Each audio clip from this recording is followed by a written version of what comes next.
आज तक आपने सुना होगा कि इब्लीस हमेशा इंसान को इबादत से गुमराह करने की कोशिश करता है, मगर आज की यह कहानी इतनी अजीब है कि इसे सुनकर आप हैरत में पड़ जाएंगे।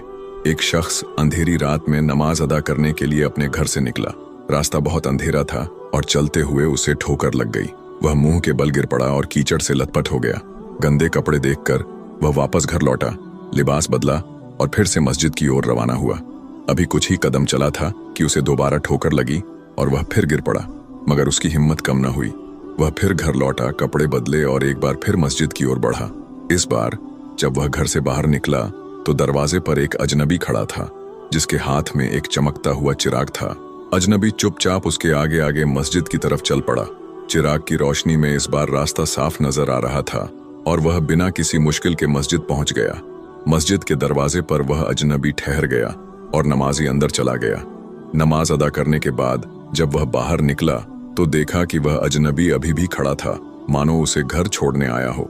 नमाजी को अजनबी पर शक हुआ और उसने उससे पूछा, आप कौन हैं? अजनबी ने जवाब दिया, मैं इब्लीस हूँ। यह सुनकर नमाजी हैरान रह गया और बोला, शैतान मुझे मस्जिद तक कैसे छोड़ने आया? तेरा काम तो लोगों को गुमराह करना है। इब्लीस हंसते हुए बोला, जब पहली बार तू गिरा तो अल्लाह ने तेरे सारे गुनाह माफ कर दिए। जब दूसरी बार गिरा तो अल्लाह ने तेरे पूरे खानदान को बख्श दिया। मुझे डर था कि अगर तू तीसरी बार गिरा तो अल्लाह पूरे गांव को बख्श देगा, इसलिए मैं चिराग लेकर आया ताकि तू बिना गिरे मस्जिद पहुंच जाए। यह सुनकर नमाजी की आंखों में आंसू आ गए। उसने सजदे में गिरकर अल्लाह का शुक्र अदा किया कि उसकी मेहनत और नियत को अल्लाह ने कबूल कर लिया।